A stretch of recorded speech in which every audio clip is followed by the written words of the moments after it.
Hey guys, what's up? Serpentine19 here with a player preview of the Dogs of War Online Open Beta. This is a turn-based strategy game that was recently released on Steam a couple of weeks ago. It's being developed by Cyanide Studios, who some of you might be familiar with in making another turn-based strategy game called Blood Bowl that was based on the Warhammer 40k universe. Now, this game is based on a board game by Rackham Games called Epinomus and features 3 playable factions. Can't show you the third, but here are 2 of them. The Wolfen faction and the Ram faction, and the other faction is the Lion faction, which is like noble knights.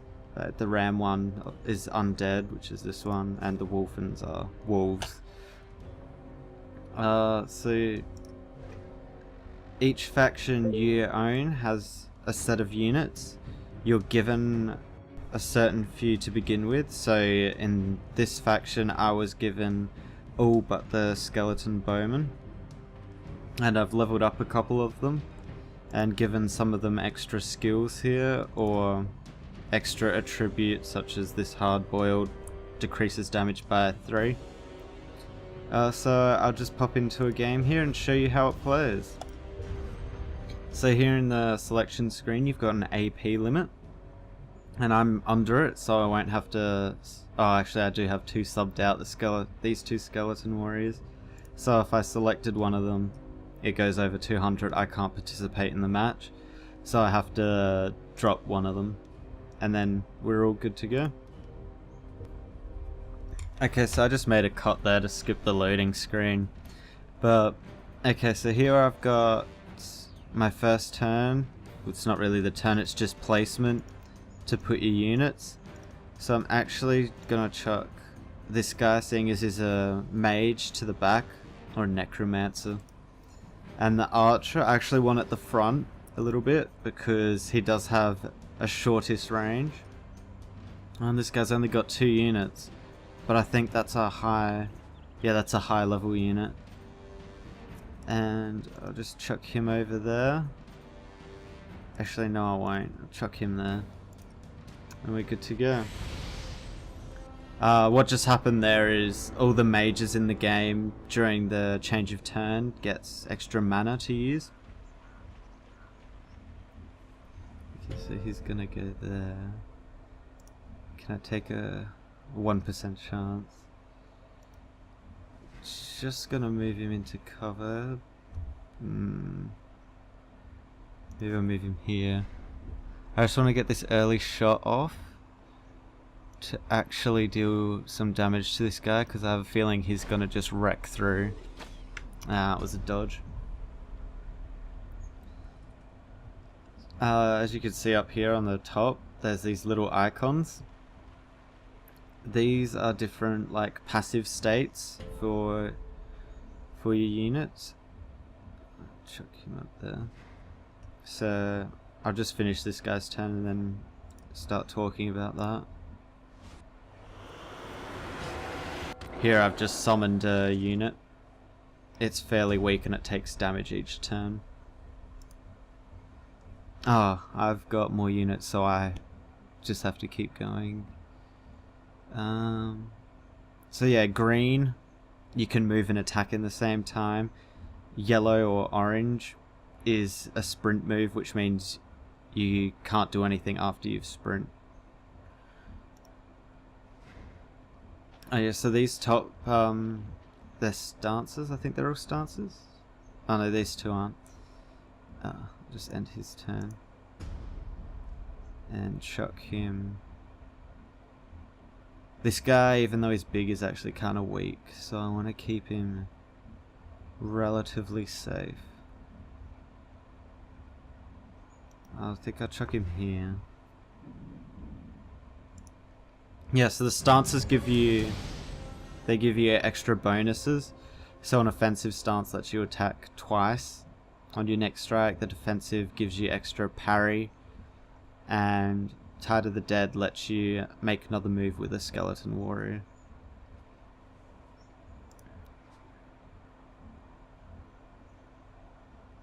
Yeah, let's try and get rid of... Ah, these guys are dodging everything.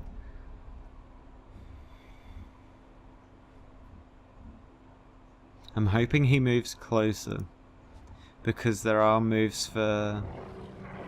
Okay. So if they cast an ability like that, you can just go down here and check out what they're doing. So he just got 2 damage with that.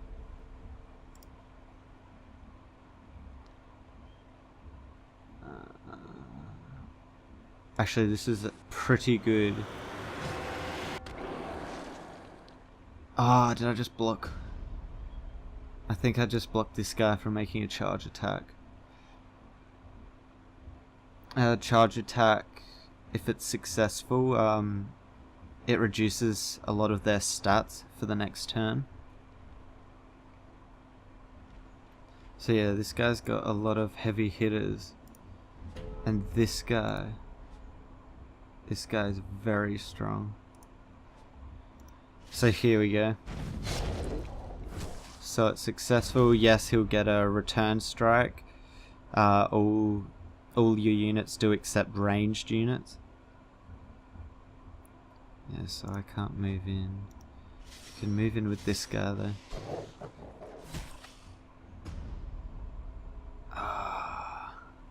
So I have the possibility of killing him next turn if I move this guy in. But then this guy gets a charge attack.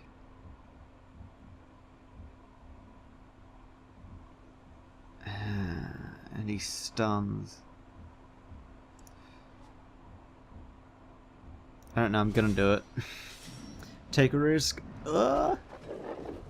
Okay, that's really awesome because now I get a pursuit movement, which means I can attack again. Although I can't charge. I think I want to move him out of harm's way. What? What? Did my time really run out? No! Oh well. Let's just hope he doesn't one-shot kill. I don't think that'll actually happen though. So he gets the 2 damage. Oh, parries! Oh! That is a ridiculous amount of damage. Wait, can he charge? Oh, he can charge. So these skeleton... What are they actually called? Morbid puppets. That's the skeleton warrior. These morbid puppets, expendable. It doesn't matter if they die, because I can just summon more for basically free each turn.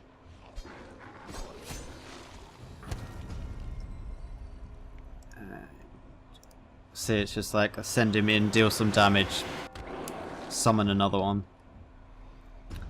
How? So I'm gonna have to go all the way around. Worth it. Oh, actually, I should have been using stances there.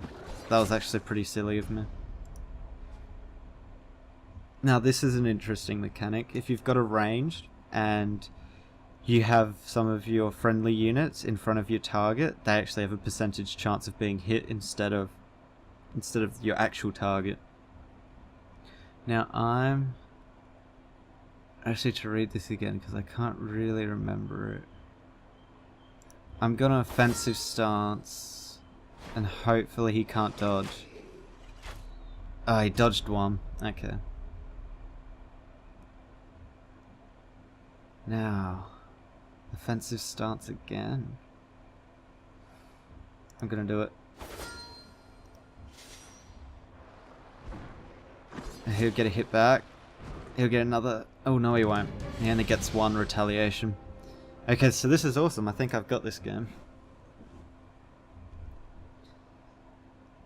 Extra things about the map. So yeah, obviously you've got your cover, which means you have a higher parry chance. So he gets a pursuit movement now, so he'll probably take out that guy. Yeah. It's a smart move, because if he just takes out the morbid puppet, I just summon another one. I think I can just take him out with this guy. Yeah, he's called it, GG. Yeah. So while I'm still on this screen, I might as well go through something I didn't before. With the maps, you have certain obstacles on them. These rocks that are on the ground, they reduce your movement quite significantly, and you can't move very far. Before, when I was showing you the, I'm not sure if I finished what I was saying with that, but the armor, the armor that you get when you get behind cover, I'm pretty sure it gives you extra parry chance, which means you can dodge stuff a lot easier and take less damage. So yeah, I'll just go back to the menu. Okay, so got a couple of level ups here. Oh, and a personal level up. Ducats are the in-game currency. You earn them at probably a reasonable pace, to be honest. It's can buy stuff fairly quickly, except the really high, like the top tier units, which are something like 30,000 ducats and something, and as you can see, you only get 380 a win. So with the unhurt, there is a injury system in the game. I personally have not yet to experience this, but basically when you get an injury, your unit gets certain disadvantages. They can still participate in the battles, but yeah, they will have that disadvantage. There is one certain type of injury I've heard about. I can't remember the name of it though, but it does give you extra fear, I think it is. It actually might be called Battle Scar. Yeah, and you cause more fear to the opposing units. And what fear does is basically just give them a less chance of hitting you. It's a passive ability. There is one thing I wanted to show you guys here, and that's this: missions. Now, I didn't really see a great purpose for this.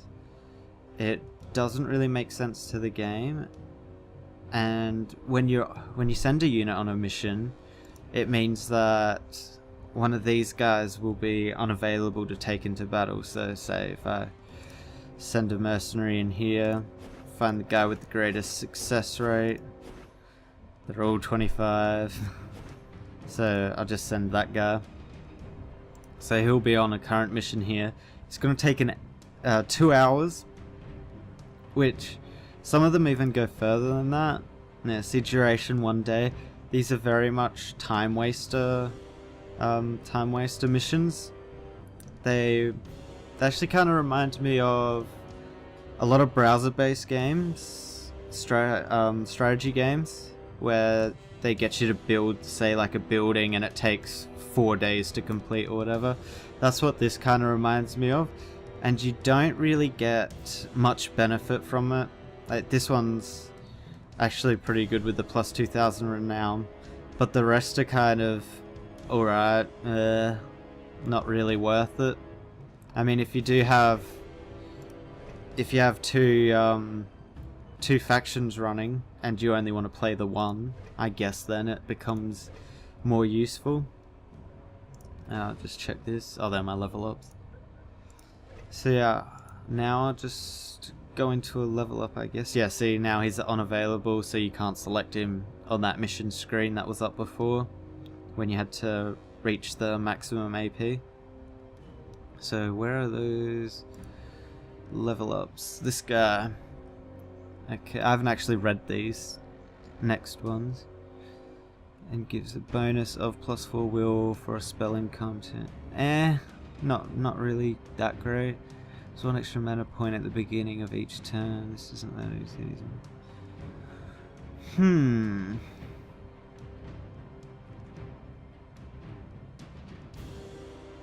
Now, is there more damage stuff that this will be useful to later on?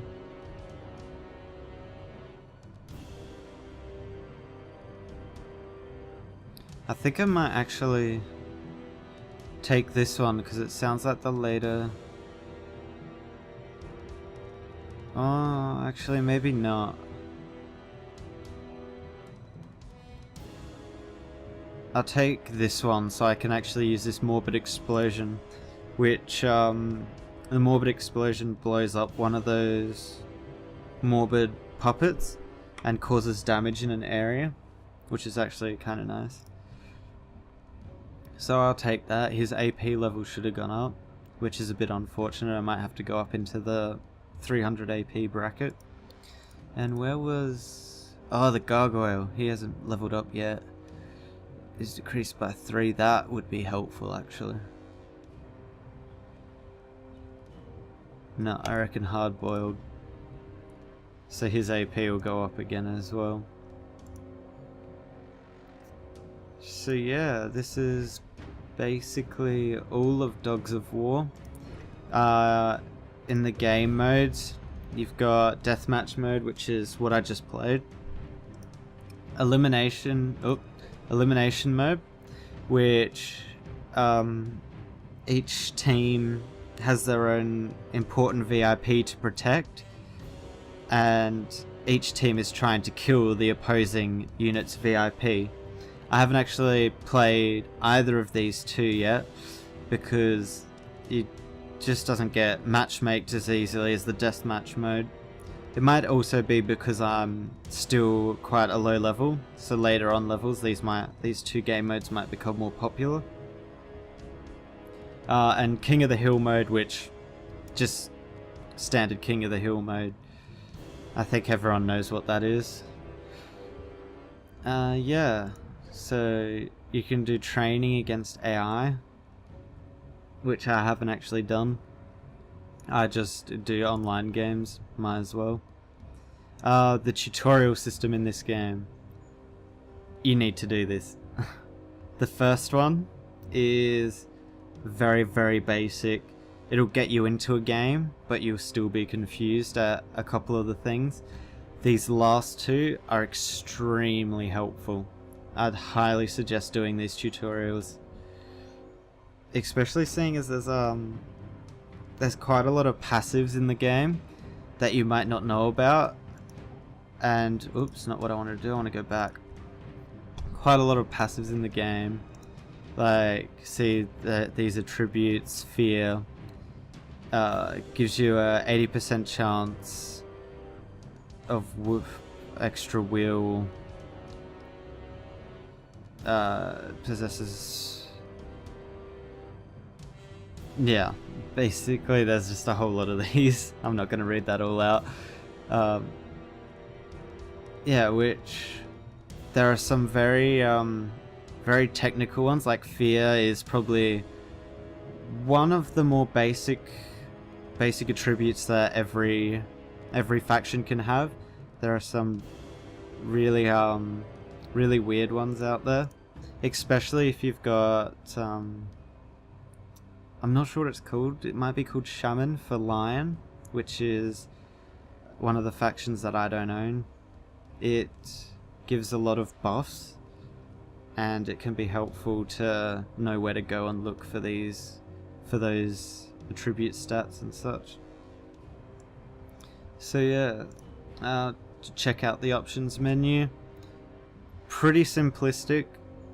Not many options for video at all. You just have to kind of hope that what you selected is going to work. It's not very intensive. I'm running some pretty old tech on my computer and this runs fine. Especially with my recording software at the moment. Games were running at probably about 50 frames, 60 frames. Without the recording software, it runs at 100. I'm not sure if it's capped at 100, but it might be. Audio, as you'd expect. Rebindings for your keyboard. Camera angle, sensitivity, all that stuff's there. Yeah. So that's Dogs of War open beta. You can currently play the game via Steam. I think it's only available by Steam. And I'm not sure. I don't think it's got a release date. I'll check that. and add it into the video as an annotation or something. But yeah, that's it for this player preview. I'll see you next time.